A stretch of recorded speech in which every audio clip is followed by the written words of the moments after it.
Hi everybody, today I have a quick tutorial for students on how to submit assignments in Blackboard. So to start, we'll go to Blackboard and pick an assignment we would like to work on and click the name of the assignment. Clicking on the name of the assignment will open the assignment submission. There are three parts of the submission I want to point out for you. The first is the text submission. If you click on the button that says Write Submission, it will open an editor for you to type in. The next piece says Attach Files. You'll click on the button, then browse for file locations that you could upload.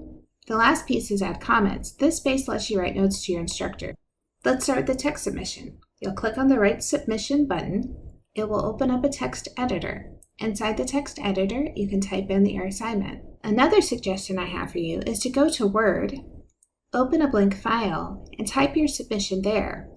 This will let you save it, come back to it when you want to, and have a copy for the future for you to look at. After you type up your assignment, you want to highlight all of the text, and then either right-click and select Copy, or hit Ctrl-C to copy the text. Then we'll go back to the text submission, and we'll click inside the editor. To paste our text that we had in Word, we're going to hit Ctrl-V, and it will say, would you like to remove formatting or keep the formatting? I suggest selecting Keep Formatting, that way it will appear in the text editor just like it did in Word.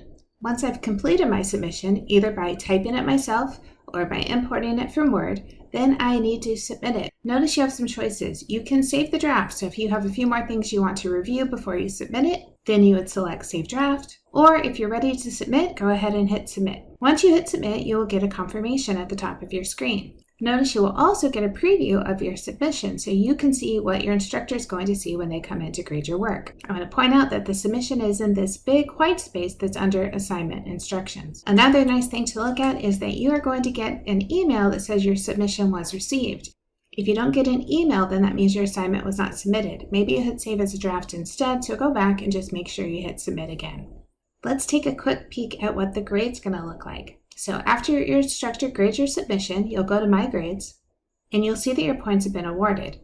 I also want you to see this little bubble that indicates that you have feedback from your instructor. To view the feedback, you have two choices. The first thing you can do is click on the bubble, and it will show you the feedback that you received. The second choice is to click on the name of the assignment, which will open up the original assignment and the feedback side by side. What's nice about that is if the feedback is specific to certain areas of your assignment, you'll be able to compare the feedback to what you submitted. Let me give you a quick caution about the comment section of the assignment. So let's say we accidentally typed in the comment section instead of the text box above, or that we copy-pasted and pasted into the comment section. When we go to hit Submit, it's going to give us a little warning that says the assignment is blank and has no files attached. Do you still want to submit? Now, I know it's easy to just click OK and never read that that was a warning. So let's say that we do that. We'll still get that success that we submitted our assignment. We will still get an email that says the assignment went through. But notice this big white area is blank, and the only thing that shows up is the comments over on the right. You can see there's no formatting this way, and the comments kind of all ran together, so it doesn't look the way you wanted it to. So it's an easy mistake to make because the comment section is so big when we start, but I wanted to show you instead, go back, click a button. So I hope that's helpful in completing your assignments in Blackboard. Good luck in all your courses.